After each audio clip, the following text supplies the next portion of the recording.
በዳንኤል ወንጌል ምዕራፍ 6 ቁጥር 16 ላይ እንደዚህ የሚለው ቃል አለ። ምን የሚለው ቃል ካላችሁ የዚያን ጊዜም ንጉሡ አዘዘ፣ ዳንኤልንም አምጥተው በአንበሶች ጉድጓድ ጣሉት። ንጉሡም ተናገረ፣ ዳንኤልንም ሁል ጊዜ የምታመልከው አምላክ እርሱ ያድን አለ። ድንጋይንም አምጥቶ በጉድጓዱ አፍ ላይ ገጠመበት። ንጉሡም በዳንኤል ላይ የተረዳው እንዳይለወጥ በቀለበቱና በመኳንንቱ ቀለበት አተማው ይላል። ንጉሡም ወደ ቤቱ ሄዶ ሳይ በሰላም አደረ። መብልም አልመጣለትም፣ እንቅልፍም ከእርሱ ራቀ ይላል። እግዚአብሔር አምላካችንን በውስጡና በህልናው ስናመልክ፣ በውስጡና በህልናው ስናገለግል፣ በውስጡና ከመለኮቱ አንስተን እግዚአብሔር መሆኑን ካወቀ ነው ጠላት ብነሳ፣ ጠላት ብንጫጫ፣ አጋንንት ቢሞላ፣ ዓለማት ብናውጡ እግዚአብሔር አምላካችን ከኛ ጋር ነው። ምን ብነሳ ምን ቢመጣ የጠራን አምላካችን የሚያሳፍር አይደለም።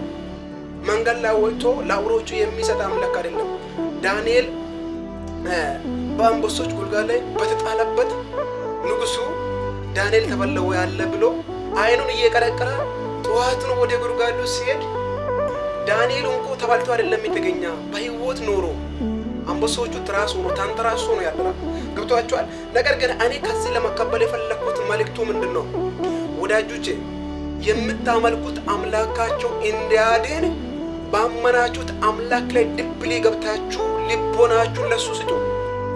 ዳንኤል ያኔ በጉድጓድ ላይ በተጣለበት ጊዜ መጨረሻ ከብላ የመጣ ምን እንደሆነ ታውቃላችሁ? የምታመልከው አምላክ ያኛው ያድንልህ ነው አሉት።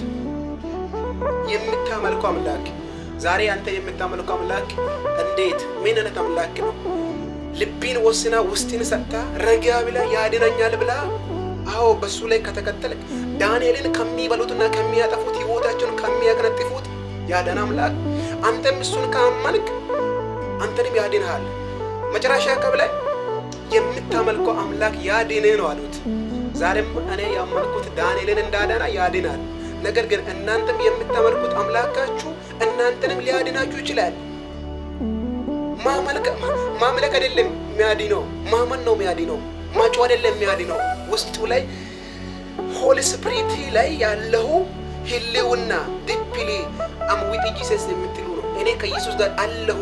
ማዕበል ቢመጣ፣ መናወጥ ቢመጣ፣ እሳት ቢመጣ፣ የሆነ ነገር ቢመጣ